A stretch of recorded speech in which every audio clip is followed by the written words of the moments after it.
Now, how about them damn Celtics? And we are back with another episode of How About Them Celtics. Sam and I are here recording Saturday, May 24th. Celtics off-season time. Rumors, draft, trades, ownership stuff, injury updates, anything you want, you can find right here. How you doing, Sam? I'm doing good. Just found out the local Warwick rap group War Rack was featured on Justin Bieber's story, so I'm digesting that, but we don't have to get into it. Fun show on the way today. We have new Celtics ownership information, little Tatum update, which is going to be fun, and then Jack and I will break down some rumors that surfaced on Friday that everybody on Twitter couldn't get enough of. We'll go through the emails, which you can always send us emails, hbtcpod@gmail.com. We'll go through the conference finals. What a great conference finals this has been. And yeah, we'll do the rat list, talk about some other NBA stuff, and get out of here. So subscribe. We're here every day. If you guys can't get enough Celtics, neither can we. New videos, 5 a.m., full pods, Tuesday, Thursday, Sunday. We're always here. Yeah, let's actually start with the rumors, because I feel like that's what most people want to hear about at the front of conversations. I'll say this. Don't believe any rumors unless it comes from Adam Himmelsbach or somebody actually on the beat. Or us. Because this is my question. When is the last time Shams even reported anything that had to do with the Celtics? Like, actually reported. I'm not saying, like, dredged up old rumors that literally everyone had been talking about for years. That report of, like, oh, they're going to have to make trades this summer, that wasn't sources. That wasn't a report. That was him saying the same thing the entire Celtics world, the entire Celtics media beat had been saying since September. That was not new reporting. That was nothing. We actually that beat was him Shams. saying stuff. Right? The only, like, actual Celtics reporting that has been done has been Ramona Shelburne, who had the Jalen stuff. She's had all of the stuff. She had the Jalen injections and she had the Jalen meniscus, right? Shams had the Achilles, so I guess if you want to say that, sure. But like any Celtics quote unquote rumors or reporting you hear, take with all the grains of salt.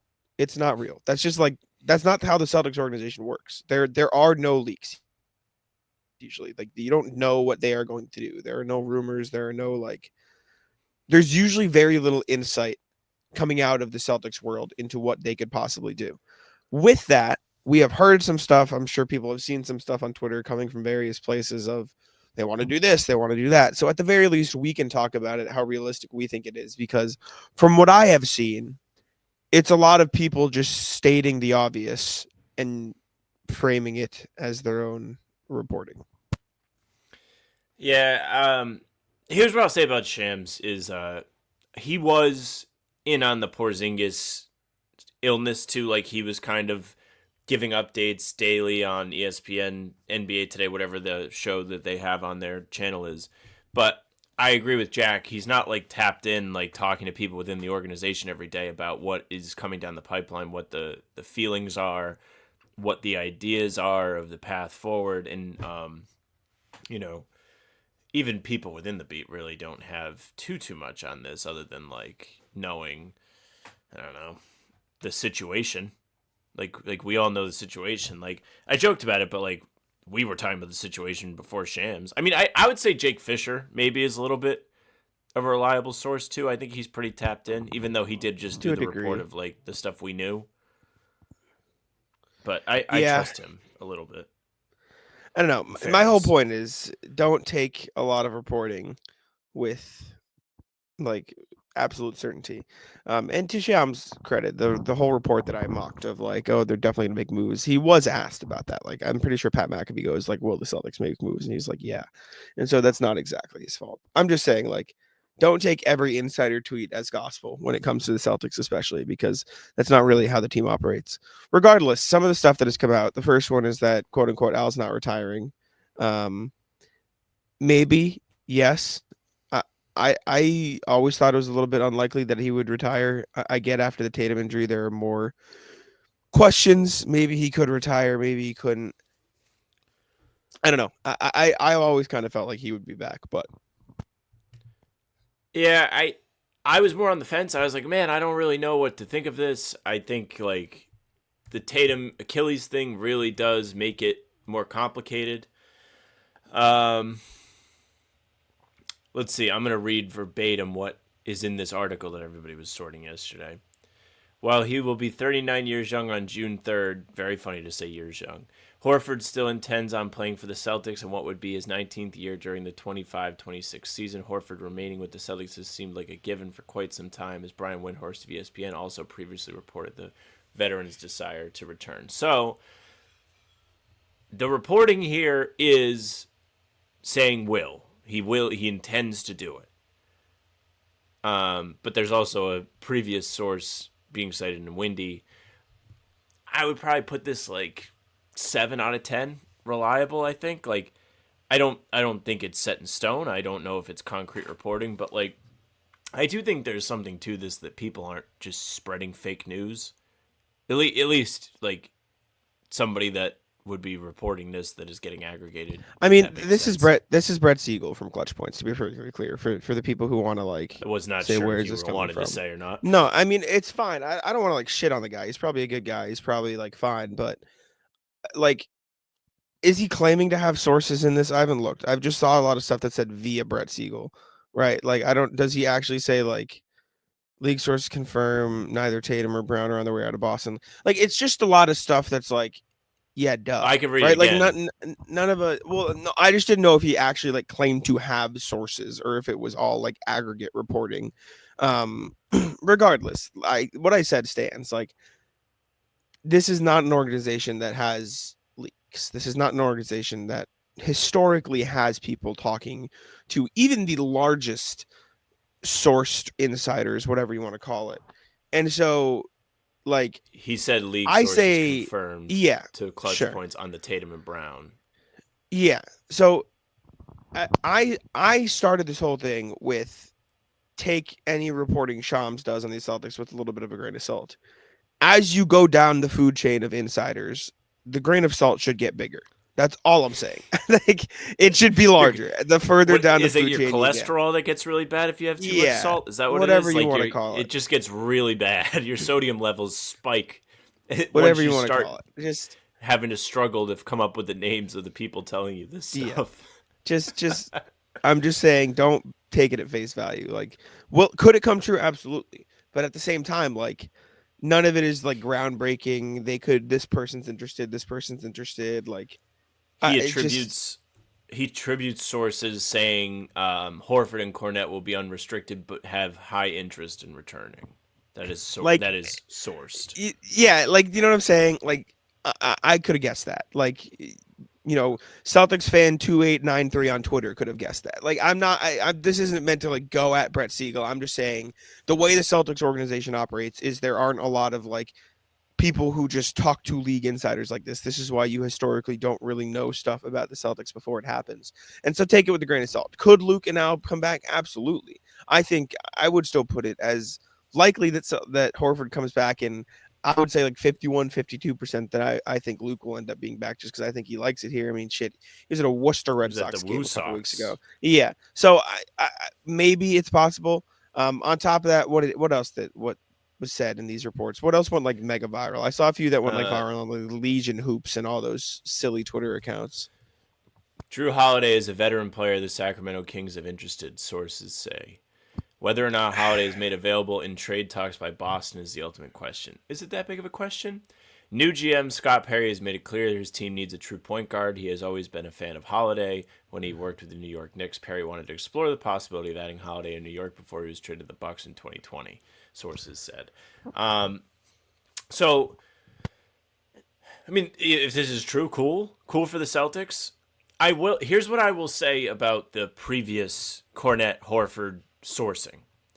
The Celtics are not an organization with a lot of leaks. Jack is not mistaken on that. He's very correct. The Celtics are very tight-lipped. However, if this is a report on player interest, it could be coming from an agent. It could be coming from the players. Or the Kings. Well, this Kings one, Exactly, yes. yeah. But I'm talking more of like Horford, Cornette being interested in a return. That may be coming externally, not the Celtics. It may be the Just agent would like everyone to know. Just like I almost guarantee you Ramona Shelburne got the Jalen news, not from the Celtics, but from Jalen and his agent. Like 100%. It's the same thing. And this Kings one, like this could be coming from the Kings. The one you heard from, I think it was Windy, Mark Spears of the Rockets and Spurs having interest in Celtics guys. Probably came from the Rockets and the Spurs. Like you'll notice a trend of when you hear these bigger, like more far-fetched, not obvious Celtics rumors, it usually has to do with other teams, and it's usually probably not going to be coming from the Celtics. That said, Kings' interest in Drew Holiday, I don't really get it. I get it from the point of they don't really have a point guard.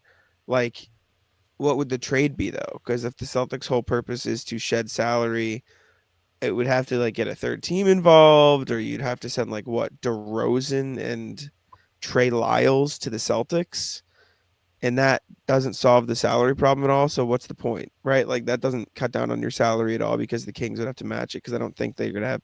I'm like 90% sure they're not a cap space team. So what, you get like the Nets involved and they take on DeRozan and you get Trey Lyles. Like sure, I guess that can make sense. I don't know. It just I don't really get the Kings as a team with interest because didn't we hear a few weeks ago that the Kings were going to talk to Sabonis or Sabonis wasn't happy, so we don't even know if they're going to stick together. So I don't really understand that one. I don't think Drew Holiday makes a ton of sense for the Kings because Drew Holiday is not the type of player you trade for unless you think you can, either win a title with him or progress your young group significantly with him. They don't got either of those situations brewing in Sacramento right now. They're in the Western Conference. It's not a fun place to be right now. The sentiment of one of the sections of this article is the Celtics don't intend to enter a complete rebuild, which I think just means they're not going to tank. And then there's another piece that says Hauser is one of the role players that teams are keeping an eye on, who will likely be part of trade conversations this summer. He listened to How About Them Celtics for the past 2 weeks is how this report came together. I'm the like, source. What are we doing, man? It's just me saying I think they're going to trade him, and people in the comments being like, I don't think so. It's just so like, this is why you don't like, this is not, I truly like not meant to just completely like crap on Brett Siegel, because I'm sure he's a nice guy. I'm sure he actually has worked his ass off to get where he is and find sources. I don't trust any sources that have to do with the Celtics unless it is Ramona Shelburne or something clearly coming from a player or a guy actually within the scope of the team, like Adam or B-Rob or Gary or something like that. Like it just, I don't see it from external sources other than those guys and like very niche other group.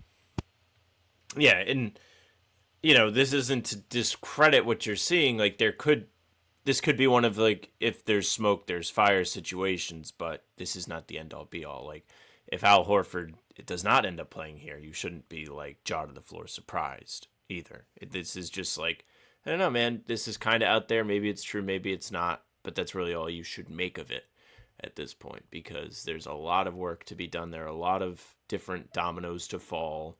The season is not even over yet. Who knows what happens? Yeah, wasn't there something about Derek White in there too? He's safe. Ooh, you got me. Like, come on, man. Like, God. Porzingis could be a guy that the Warriors are interested in. Okay, there's something, sure, but again, like, probably didn't come from the Celtics. For what it's worth, when we did our video last night of like, each come up with some trades, I was trying to make a Porzingis one work, and it's hard. People are mad in the comments. They're like, don't trade. They're mad at me. Yeah. The problem with whatever trades do happen this summer is it is more likely than not going to be a situation where you're looking at the return and you're like, that's it, and you're just kind of disappointed. Simone Fontecchio. The ultimate goal for Boston is to shed salary, and that is going to be the return that they hope to get is cap relief. I mean, I would say apron relief.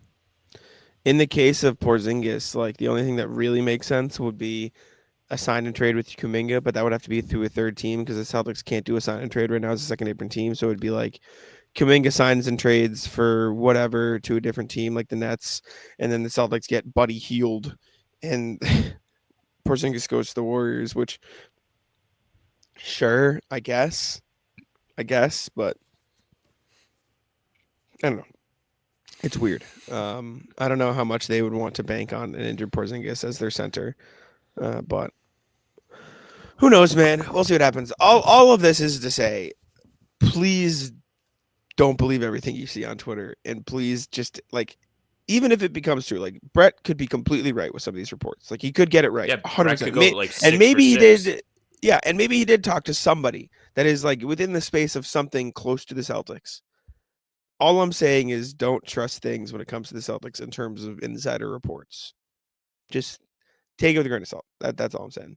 Regardless, before we continue, I need to tell you guys about PrizePicks, the best Tell place him. to win real money sports action this basketball season, this baseball season, this hockey playoff season, if that's what you're interested in. Regardless, Sam and I do the PrizePicks on every single pregame show during the season. Again, you just pick more or less on select player props, throw them into a lineup, and you have a chance to win money. You have a chance to win up to 2,000 extra cash.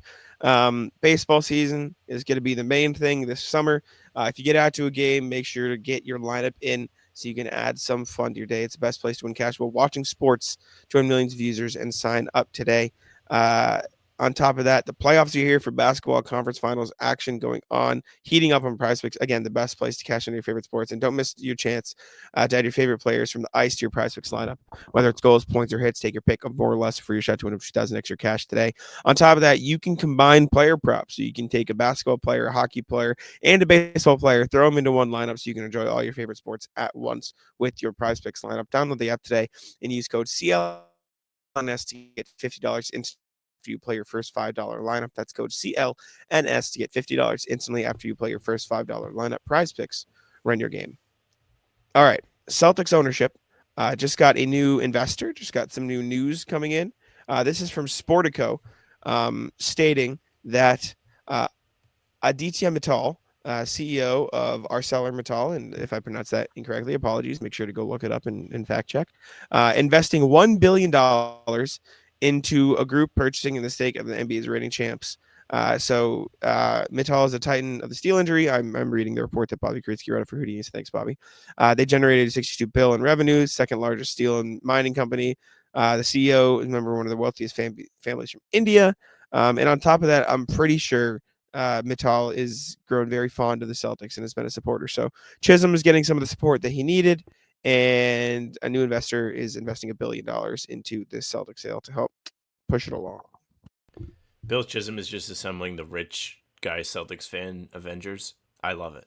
Just getting everybody that loves the team and also has a bunch of money to buy in. It's never bad to get more money. I don't think that's usually the case, so this is good news. I think Chisholm has done everything right so far. I think he's been very involved. I think he's been around. He has been at games. He's mingled with the media. Like, I don't know. He seems like he is not just saying things, if that makes sense. I mean, I guess like it's not hard to do all the things I just said if you are buying a basketball team to make yourself feel present, but he's doing them. He's done everything he can do to this point. Yeah, I mean, I think it's always a good thing. It's always a positive to have people who are interested. Even if like Chisholm wasn't a Celtics fan, right?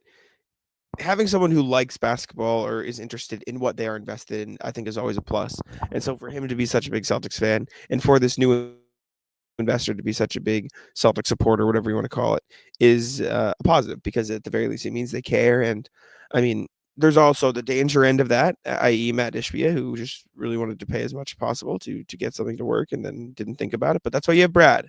So you have guys in the front office who kind of direct you, and you can be like, all right, Brad, you go figure that out. And I feel like if Bill Chisholm's a real Celtics fan, he'll understand that he just needs to fuck off and let Brad Stevens do some work, and maybe that is how it works. But we'll see, man. We got like a 5-6 year process still, 8 year process still before Wick is completely out, and even then, I'm pretty sure Wick is staying on in some sort of capacity in the short term, and I don't know if it pertains to long term too. But yeah, All he's got to do is open the checkbooks. Billy Billions. Just be like, not my money. Pay everybody. Just kidding. Doesn't always work, unfortunately. except it literally is his money in the case that you money. just outlined. Unfortunately, too, like me going not my money last year, like it's the Steve Harvey laughing and then realizing he fucked up meme. Like, yeah, that's where we're at now. It's like, damn. Maybe I should have thought a little bit more, but you know. Maybe we should have thought about the money. Maybe we should have thought about the money. Anyways, next thing we have is Sam Cassell's update on Jayson Tatum. Sam Cassell went on the Pat Bev pod, who I believe Pat Bev is eyeing a return to the NBA, which is funny. Shout out Pat Bev. And come Sam play for Cassell the gave an Celtics. update. They need something. Gave an update on Tatum.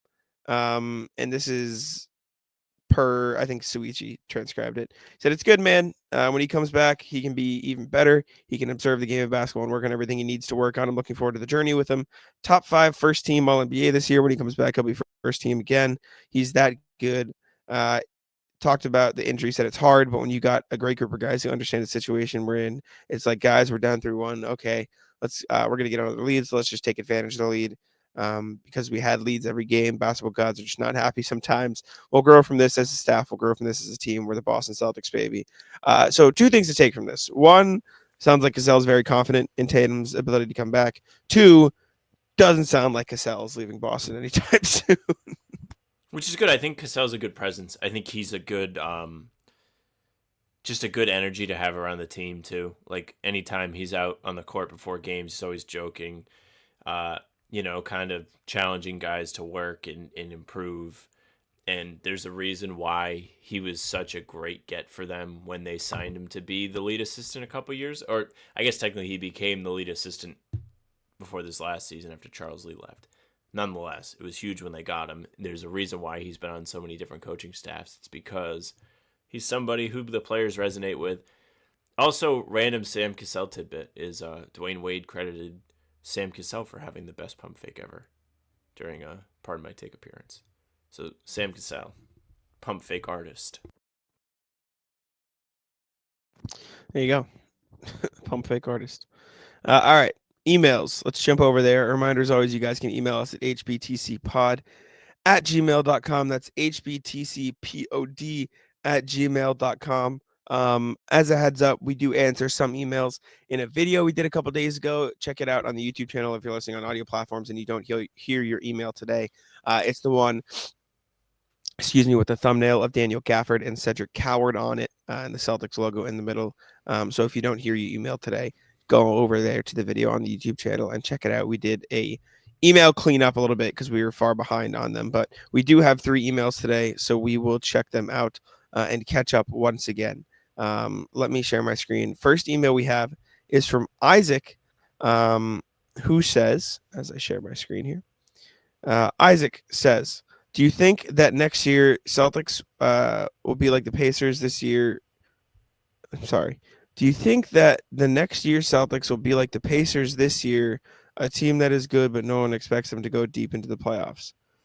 I mean, purely from a expectation standpoint, yes. But I think next year's Celtics team, I don't know. I don't really understand the question. Are you saying can they make a run like the Pacers did this year where no one expects them to? Sure. Possible. I think so. But I think they play a very different style than the Pacers do. Yeah, I feel like this is a sit and see what moves they make first question. I've been so non-committal in what I think they're going to do next year because I just really don't know. But I can see the vision for a team that's competitive. I can see for a vision that they could suck on purpose. I don't know yet. We're going to have to see what they get for these trades when they shed salary, and then we can all go from there.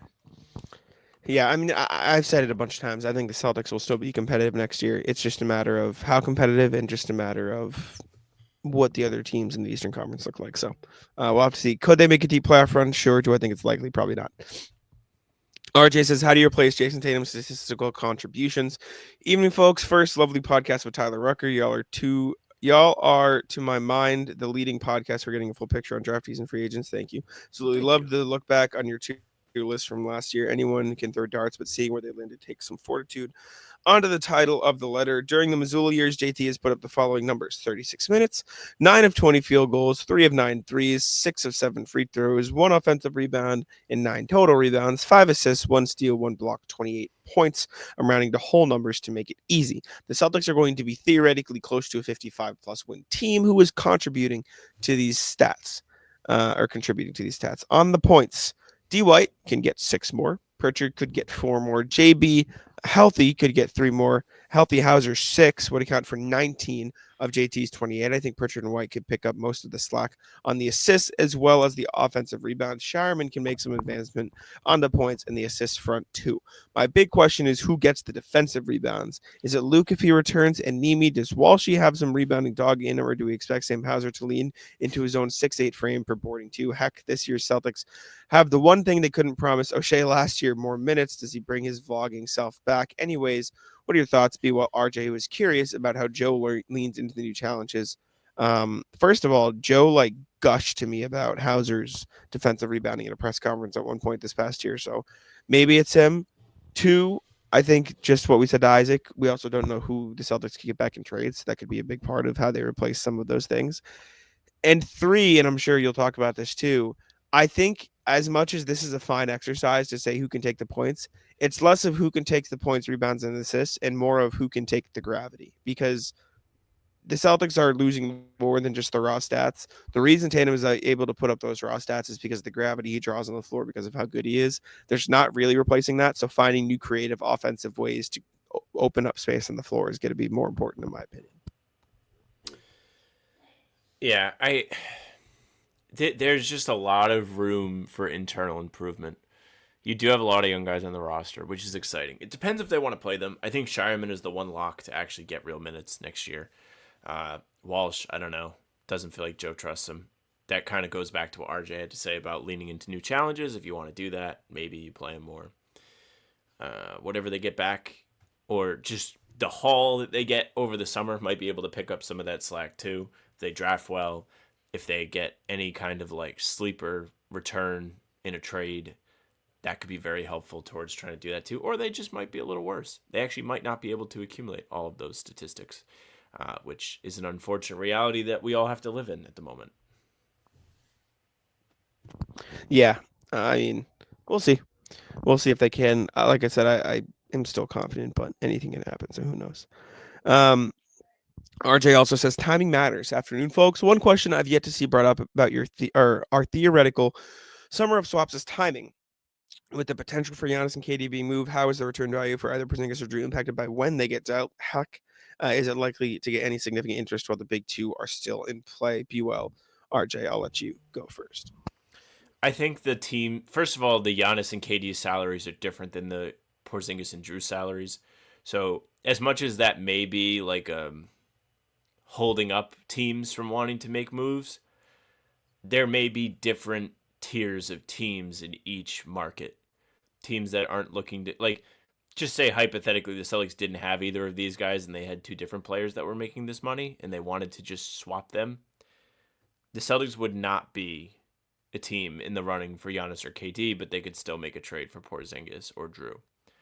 There are other teams who are paying, we did the video yesterday, and if Utah really wants Porzingis, it's easier for them to get that deal done than bring in either of the other guys.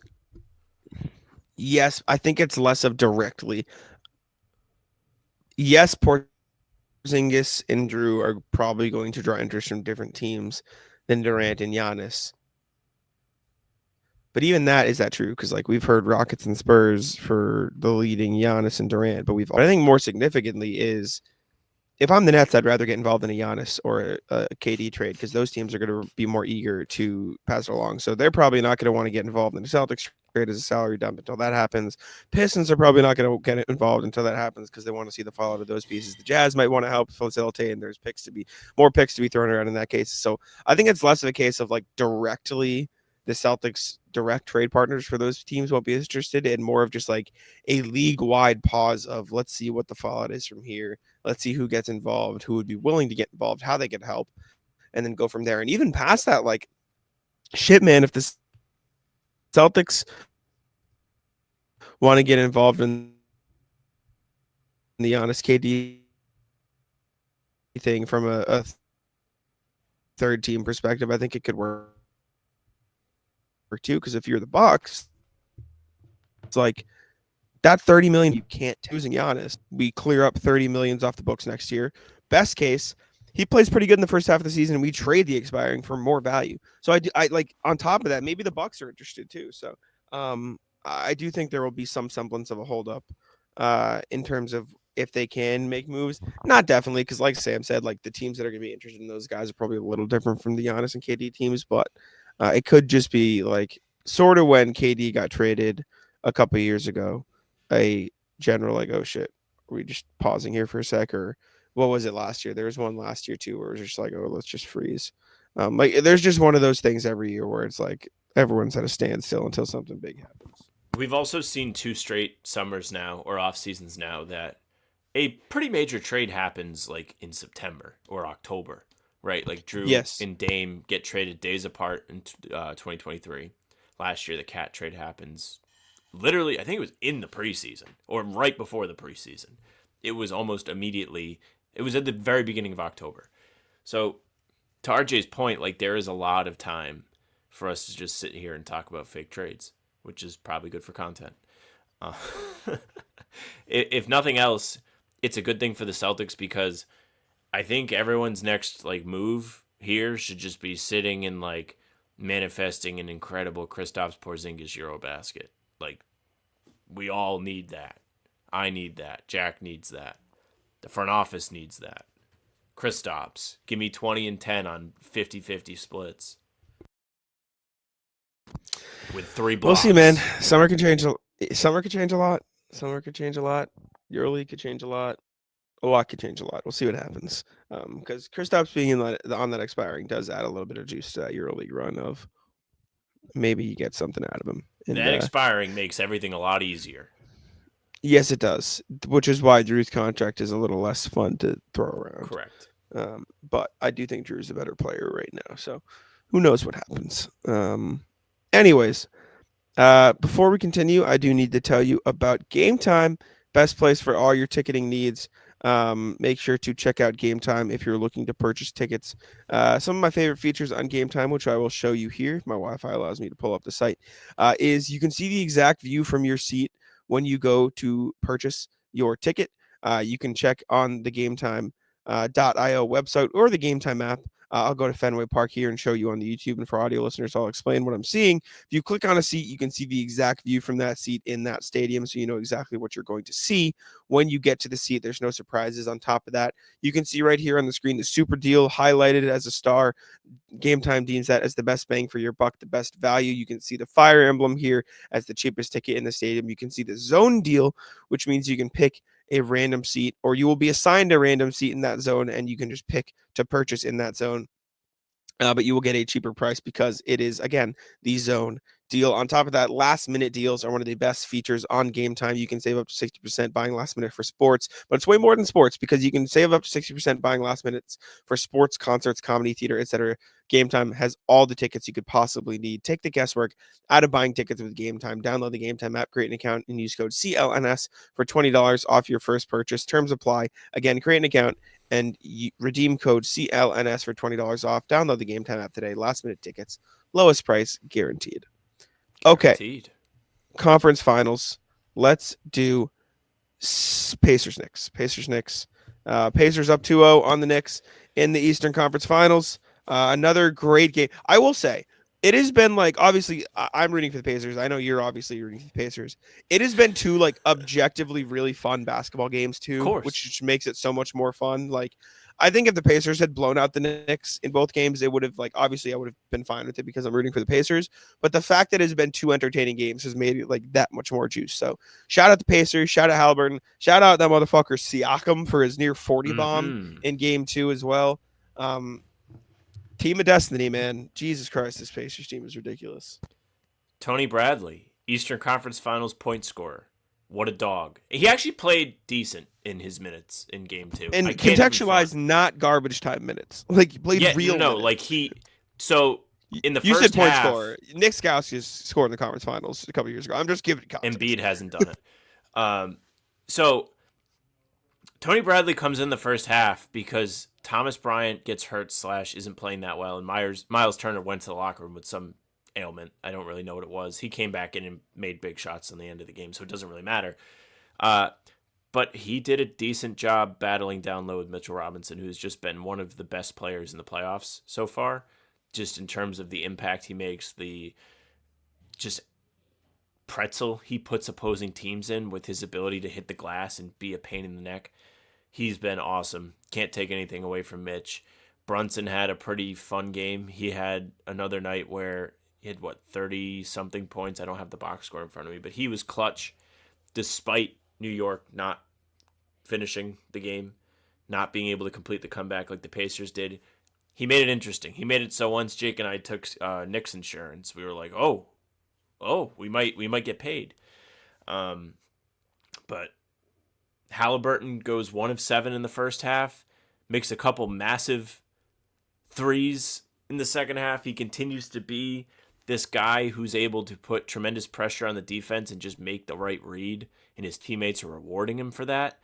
The supporting cast in Indiana has been incredible through these 2 games. Nembhard all over the place yesterday. TJ McConnell all over the place in game 2. TJ McConnell might have had stretch of the game.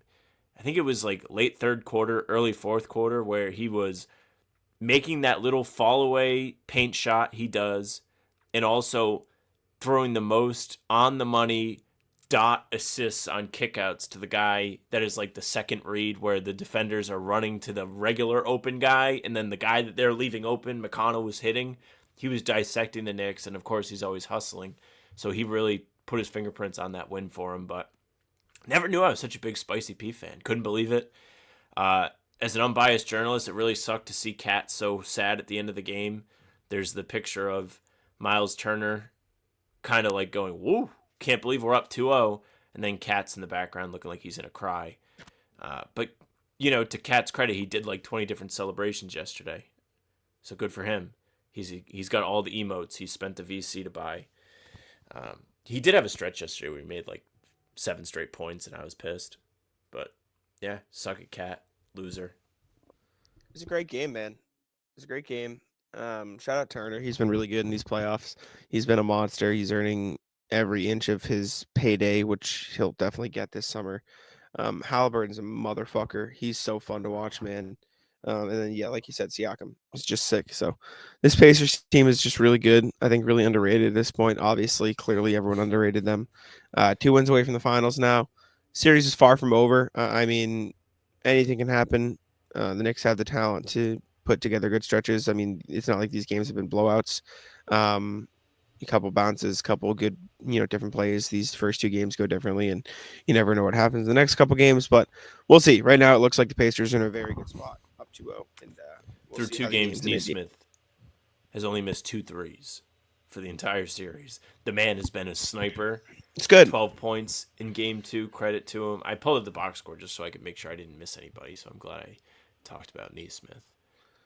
Yeah, I mean, Bridges that's the other thing, though. had Like, a good game for them yesterday.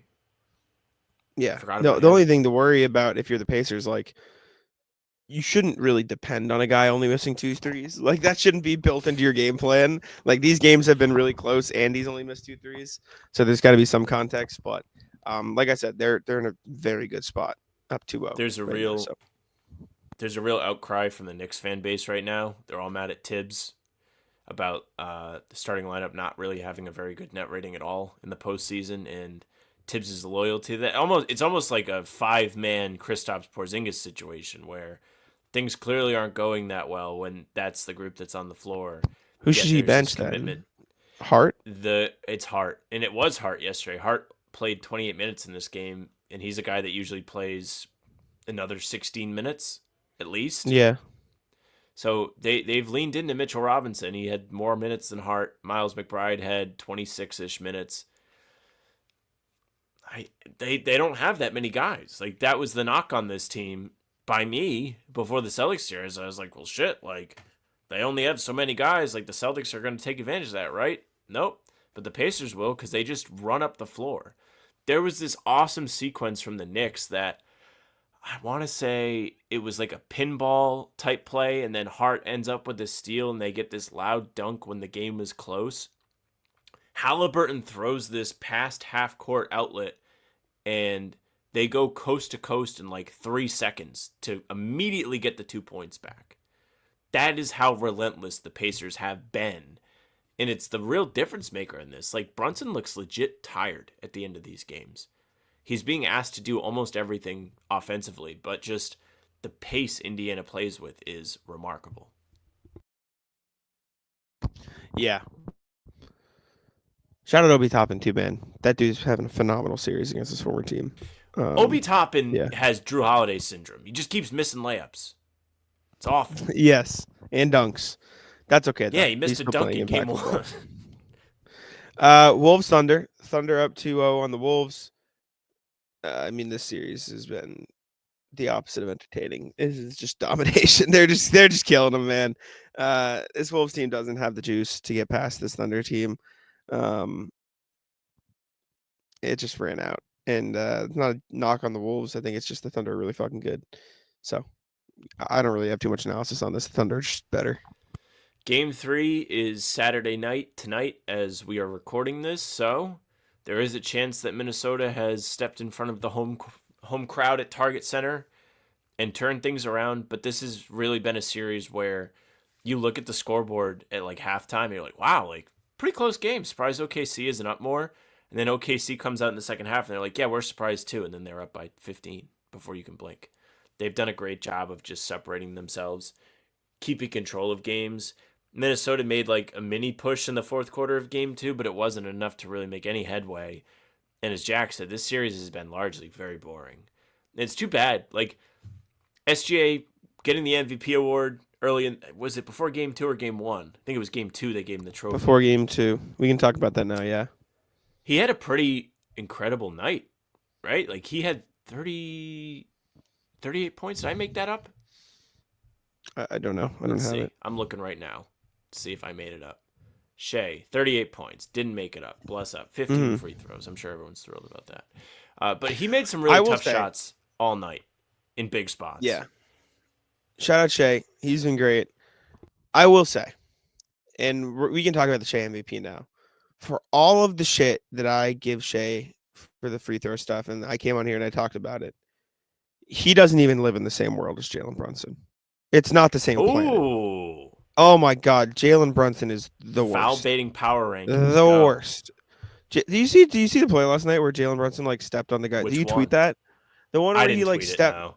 He stepped on Halliburton's, or Halliburton like stepped on his foot and he flopped.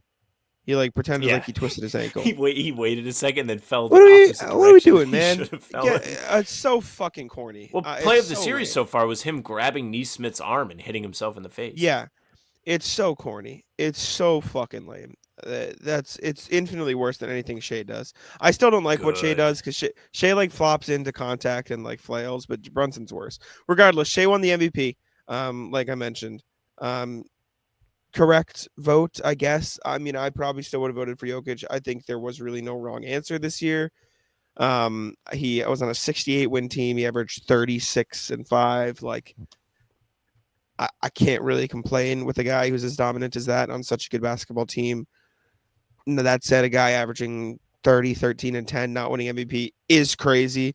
However, I'm not going to sit here and like act like it was the most egregious thing in the world because Shai had a phenomenal season. So credit to Shai. I'm the biggest win the games guy ever. I mean, you win 68 games and you're the best player on your team and you have a pretty widespread, well-rounded stat line and your impact is clearly a ton. How mad can I really be? I mean, Jokic is the case for Jokic is always you take him off that team and like it's like me and the boys out there. It's not going to go very well. He is literally the most valuable. He's the engine. Yeah, like he's the most valuable player in the league. Yes. He is. But we're gonna see the case for the Tatum MVP conversation next season. Yeah, are you excited? We get to do that for the entire season, just being like, "This is why Tatum's the MVP." Yeah. We'll see what happens. Or the Tatum MVP completely dies. One or the other. Yeah. No, I think of all the teams with all those arguments, the Nuggets are the biggest by far. Like the Nuggets team without Jokic would be awful. So credit to him, but nothing to take away from SGA. All NBA first team, second team, third team, all NBA teams were announced as well. I'll run through the list so you guys have them here. First team was SGA, Jokic, Giannis, Tatum, Donovan Mitchell. Second team was LeBron, Ant, Brunson, Curry, Mobley. Third team was J-Dub, Cade, Harden, Cat, Halliburton. I believe some of the first guys off based on the NBA communications voting was Jaren Jackson Jr. and Şengün. Not in that order, I think it was Şengün and then Jaren Jackson Jr. And then no one else was really even close. And for what it's worth, I don't think those guys were like, it wasn't like a 2-point difference. It was like a 20-point gap in voting. So these are pretty solidified all NBA teams. I have my answer. But now that we are like a month and a half relieved from it, does Jalen get on one of these teams if he pushes Your through answer? the new thing? What? No, I don't think so. We're on a delay, so I was confused because the delay wasn't there a second ago. But you're good. I don't think so is no. I don't think so either. For what it's worth, I think the correct decision was made, and also, to Jalen's credit, he had moments in the playoffs where he played really well after learning how to not be able to dunk. He was very below the rim in the playoffs. It was so obvious. It's cool to see Cade. Deserved. Cade was awesome. Excited for Cade. Excited for our Pistons next year. Can't wait. I can't wait to have a real second team to support all year when the Celtics don't have that kind of expectations on their back. It was good. I have no real complaints with these teams. I think it was fine. Tatum was unanimous All-NBA first team, all 100 votes for first team. So was Giannis, Shai, and Jokic, all 100 votes first team. Mitchell was far and away the choice for the fifth spot. Ant was next, then LeBron, Curry, Mobley, Brunson. Then you got Cade, Cat, Halliburton, Jalen Williams, and James Harden, with Şengün and Jaren Jackson Jr. being the first two out. Zubac also got some votes, but wasn't really close either. A bunch of people got votes, but he was the next in line. He was the only other guy to get 10 plus total points or whatever you want to call it. You can see that on the NBA PR, NBA communications Twitter account. I think these are fine. Maybe you put Cade on second team, but I don't really know who you take off of for the second team to get him there. So no really complaints from me. I think this is pretty correct. I saw a lot of people telling on themselves in the comment, being like, "Where's Luka? Where's this person?" It's like, didn't qualify, just not allowed. That's not how it works. I saw a lot of comments saying like, "Where's Devin Booker?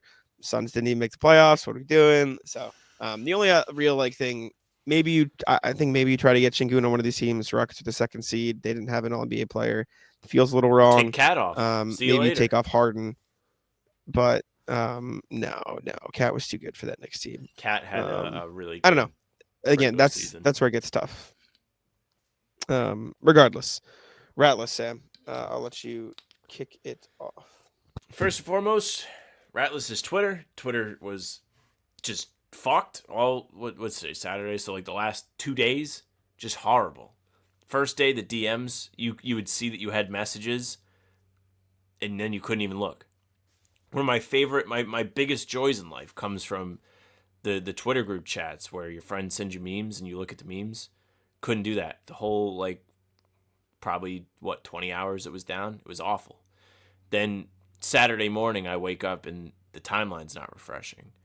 The night after Knicks Game 2 hate watch, I can't go on there and just scroll and enjoy everything that has been said and tweeted and posted. Get it together. You can't have major issues with your platform that close in succession, especially when that many people use it. Tough couple days for Twitter. Rat list. I don't know if I have rat list. I have fun stories. I've played basketball the last couple of days, so I can tell those. You had your first league game, didn't you? List. First league game, yes. I'm on Noah's team. It's me, her.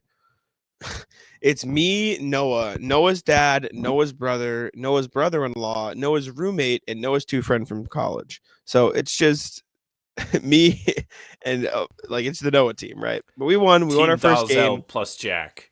Yeah, pretty much. Well, no, because it's her roommates. There's a mix up too. So, but we won first game. We play. I forget what the final score was. It was one of those where we So the way it works is a running clock all game, unless you foul in the last 2 minutes or something like that. And so it got down to the last few minutes, and it was the closest I think it got was a 4-point game.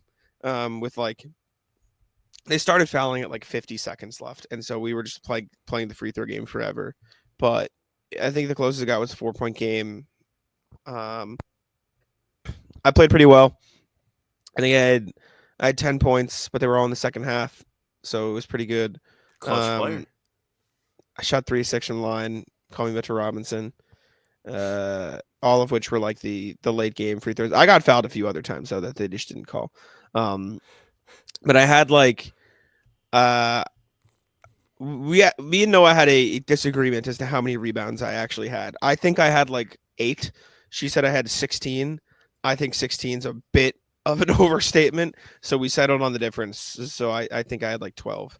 So I had like 10 and 12 and like a few assists. But I had like at least 6 rebounds in the last 2 minutes of the game. So it was a lot of like need to close out the possession rebound. So I was happy with that. So I played pretty well in that context. How the competition's good? It was good. Oh, that was the other thing. I think I played really good defense on. They had these 2 like big like guys, like a couple Which inches is never taller fun than me. when No, it's your they were responsibility. no. I mean, well, I asked for the responsibility. I enjoy guarding the big guys because I can't guard the small Ooh. guys. So I will play in the paint. They were probably like 6'4", 6'5" ish. But the annoying part was like one of them was like played like a big 6'4", 6'5", so he would just like set screens. He'd roll to the rim if he needs to. Maybe he'll post up. The other guy was I'm gonna play like a wing 6'5", 6'6", which is far more annoying when he's running downhill. And I'm like, fuck me. So, but I don't know. I think he scored 1 bucket on me. So I was very pleased with that as the result. Held him down the stretch. It's pretty good. He had a 3 on me as well. I think he made one of the 3s he took, but I was like playing off a little bit because he was quicker than I. So if he drove past me, it was just gonna be a bucket. So he shot like 1 of 4 from 3. So I was happy to let that be the trade off. But I played pretty good. We got the win, and all I did was set screens and get rebounds, and that's fine with me. Sounds like an incredible start to this. How many games do you guys get to play? 8? I don't know. I'm not sure. I really don't know. Okay. And so like who was the leading scorer? Noah's dad? Noah's brother was really Noah's good. He was the brother. point guard. He handled the ball. I would just set him screens. He probably had like 20. I had Ooh. 10 in the second half. Her dad, she told me after the game that was the worst her dad will ever shoot, and he shot like 3 of 7. So like it'll probably be fine. He had like 10 to 15, depending on the 2s he had as well. And then Noah had a couple baskets. Her friend Olivia had a couple baskets, and then I think her brother-in-law had a couple baskets. So it was kind of spread out after her brother, he was like the lead ball handler, so he did a lot. Is every team co-ed? Yeah. That's pretty cool. That's good. Yeah, it's fun. Okay. Rat list is. I don't really know what is the rat. I'm gonna say rat list is like cologne perfume. So I don't know about you, Jack. I'm not a cologne perfume guy. Well, I definitely am not a perfume guy. I guess it's the same thing, but we call it cologne. If you're a man, you wear it. Are you? No, Henry is. Henry is. Man. Henry, can you come here? Oh, let's get his take. This would be good. 1 sec. Here He's comes coming out Henry. here. He's coming. Here. Henry. Hold the bottom. This will fall out. What's going on, Sam? Henry, hello. So Jack says you are a cologne man. You wear cologne?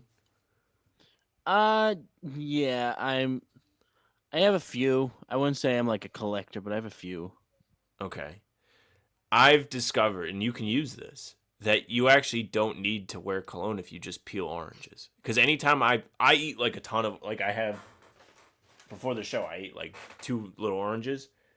Okay. You just get the orange spray on. You do not need cologne. It's the most incredible life hack. I don't know why anybody wears cologne. It's a great smell. You just scrub the oranges, or what? Well, I don't scrub the oranges on me, but if you peel the oranges, the spray naturally. Oh, from the spray itself. Yeah, oh. like when you peel. I have the fruit. noticed that. Yeah, because like when you do that, I have noticed like if I'm eating it if I'm eating an orange and peeling it, and like it gets on, like I noticed that some of it like gets on my phone, like some of the stuff that comes off the orange, like gets on your phone, gets on the plate. So I mean that makes sense. So I mean, I guess just if you eat an orange and you go out later, you don't need to put anything on. Exactly. You never need to. You just smell like an orange. I wonder if that works with other fruits similar to it, like a lemon or a lime. Onions. I don't think that'd be a way to go. You don't think but so? Okay. No, I don't. But yeah, I mean, I maybe I the like others. colognes, but it's possible. Do you have a favorite? I don't think like an apple. I don't think I like an apple though. I like I have a few Duke Cannons. Like I mean, it's a simple one. It's like it's from like I got them from Target, so very simple. They smell Target good. is a favorite of the Simone family. Jack loves the No, Target it's a staple, clothing. dude. It's a staple. I feel like it's a staple of Easton, just because it's a place like if you're bored, like we like our friend group. I think when I was in high school, specifically when Jack was in high school, we would just go to Target and be like, "You want to just go to Target? Like we're bored, sure." but like if you need something, like mom's like, "Hey, I have a Target order." It's like 10 minutes away. It is not bad at all. Close by. No, it's not bad. Very good. Yep, and it's Henry, honestly thoughts like on the Knicks? they suck. Quick. I mean, I'm just They kidding. suck. They but I mean, You can like, say they suck. yeah, they do suck. But I still think it's they always been the suck. Pacers. It's always been the Pacers, dude. Always, dude. I mean, Brian Windhorst even is like, oh, they're like 30, they're like 43-16 since January 4th. They're a top seed. I'm like, okay, sure, but I mean, they're just fast. The Pacers, not the Knicks. Pacers play unbelievably fast. They tired those guys out yesterday. All right, Henry. I will. I'll be in touch. I think we're starting the college football league up again. Not the one you're in, but I'm going to see if I can get you in the other one because All right, yeah. You- I mean, you there's enjoy new that. college football game coming, so we're ramping up. I have no basketball to watch, so I need. Well, I have basketball to watch, but I don't have as much basketball to watch, so I need something to do. this thing with Jack's microphone is real. It does fall out. Yep. I let go for like 2 seconds and it just see ya. All right, man. All right. I'll stay in touch. I'll send you over to Jack. Okay. He needs Thank you, some- Henry. Henry, always a great guest. I was playing the harmonica while you were talking to Henry. Grace taught me how to play piano, or she learned how to play like the Piano Man intro on the harmonica, and so Oh, that's good. to prove that I could also do it, I learned how to play the Piano Man intro on the harmonica, at least the start of it. So That's more than I can do. ready? It's like a. No, I You fucked better it up. stop. But We're gonna get you can hear a little copywritten. bit. I know you gotta start. You see what I'm saying? You can play the first little Yeah. bit. Anyways, I don't have any more of that list. I played glow ball the other day too. I got elbowed in the face. You can see my glasses jammed into my. You see it? Oh no. A little scrape. Yeah. Shout out J King. But it was good. I like glow ball. It's fun. Got some wins. I will say I had to guard. Are you familiar? You've been glow before. You know Jaren? He's like really short guy, really quick guy, ball handler. Yes, he shoots. Yes. So we matched up on one another because that was how the sizing of the teams worked out. So on one end- slanted size Yeah. that is. So on one end, the problem was I was on Kari's team and in Prince's team, who's another big guy, and they had Jay in Mike Karaji. And so they guarded each other. Those like four guarded each other. And then the other three on their team were Trevor, Jaren, and Mo, all of whom are like small guards. And so it was me, Bobby Manning, and Noah. And so I was just stuck on one of those guys, which ended up being Jaren. So the plus side was I got post ups, like usually whenever I wanted, if we could get the spacing. The downside was he sprinted all over the fucking floor and it was pissing me off. Hey, listen, man, running around is one of the best moves you can do. Not for me. That's all I got, though. I don't have anything else. Final rat list went to the Red Sox game yesterday. Parking for a week, because it was Friday, a weekday day game, nightmare. I usually park at the Sheridan Prudential Center parking lot. When people are working, that lot is very full. You go in there. It probably took me 20 minutes to ride around in there with my dad to figure out that there were no spots. So we wasted time that way. And I will shout out the lady working like the booth. Even though they don't have the booth at the exit gate, they like call you on an intercom. That was like, you don't have to pay. Because it says anywhere from 0 to 1 hours. It's $15. So I was like, we're going to have to pay $15 to even park here. So we end up at this other parking lot that the guy working the booth, the poor guy, is the only person working. He has to run around with his head cut, literally like sprinting around. If people are leaving, he has to like instruct them on like where to drive. If you're coming in, he has to tell you which specific numbered space to park in. If you're coming in, he has to collect the payment. It was a disaster. And obviously at this point, I'm like frustrated because I just drove around for 20 minutes looking for parking and there was none. Horrible parking experience. But the Red Sox won. They scored 1 billion runs against Baltimore. They did. Danny and Brian were at that game. Should have said I. They were? But yeah, they went. It was like a late planned thing. Or was it a doubleheader yesterday, or was it just? It was. One? But the second game got rained maybe.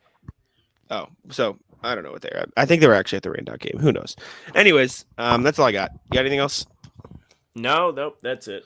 All right, we can cut there. Appreciate y'all for tuning in.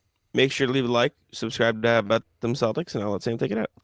Yeah, thank you very much for listening and watching. Make sure you leave a like, comment, subscribe. Tell us how you're feeling about all the Celtics rumors. I was trying to figure out what the hell we talked about at the beginning of this show. It has been a roller coaster.